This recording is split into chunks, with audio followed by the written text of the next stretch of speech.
Many of us were here on that day. I was here in Washington, D.C., in my office building on the House side. I certainly will never forget that awful and tragic day. Madam President, I rise today to talk about another topic, or a few topics for that matter, and that is the many issues that I heard from my constituents back home during my visits across West Virginia, from Weirton to Morgantown to Parsons to Ranson to Huntington and all other points in between in West Virginia. As you and many of our colleagues did, I spent the last 5 weeks traveling every corner of my state, touring businesses, celebrating wins for our state, and meeting with local leaders, business owners, and constituents. But most importantly, this was a time for me to hear about the issues that are directly impacting them, the solutions that are working for them, and also the challenges that they face.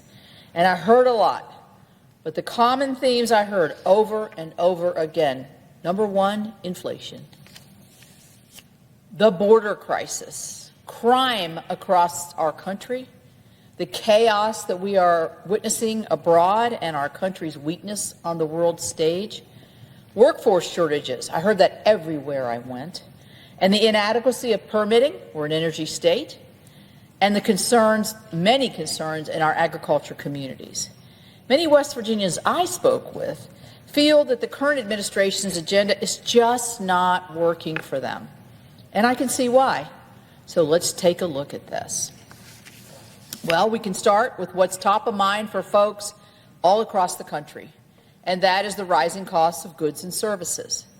Every day, men and women go to work, take their kids to school, expecting the predictability that filling up their car will cost a certain amount, that their trip to the grocery store will be in the same range. But what do they find? Well, thanks to inflation fueled in part by excessive government spending to the tune of trillions of dollars, because of this administration, Americans are paying higher prices for many things that they cannot do without. West Virginians are spending an average of $880 more a month on food, shelter, and energy prices than they were before the Biden-Harris administration began. Over the past year, consumer prices have risen 3%. We know that's not so much. But since 2021, they have increased over 20% between the time President Biden and Vice President Harris came into office. So if you're saving up now to buy a new or a used car, and you keep saving, you got to keep saving, because it just costs more. Headed out to the grocery store? Prepare to see a larger number at the bottom of your receipt, thanks to this administration. West Virginians are spending an average of $103 more per month on food. Making your monthly rent payment or your mortgage payment, if it seems to be higher than it was last year, that's because it is. The national median rent is up 22% since President Biden and Vice President Harris took office. To add to that, mortgage rates have skyrocketed. Overall, a 30-year fixed-rate mortgage is at an average of almost 6.5%. In my state, the average is 6.6%. They were in the upper twos, early threes, just a year ago. Small businesses are suffering. For example, the construction industry is very busy in West Virginia. More companies and people want to come to our state.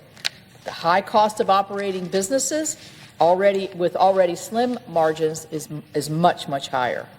Contractors working under constraints of already very slim margins are acutely feeling these failed economic policies. They're paying for more goods and services. They're putting more gas into their tank. They're having to wait longer and longer because the supply chain is disrupted. The numbers just don't lie, and I heard it frequently all around the state, that the savings many people have worked so hard for, whether they want to save up for a vacation, save up for a bigger and better place to live, or to afford to send their children to college, that the savings that they worked hard for, that they sacrificed to accumulate, are dwindling right in front of their eyes. due to the skyrocketing costs of living during the last 3.5 years.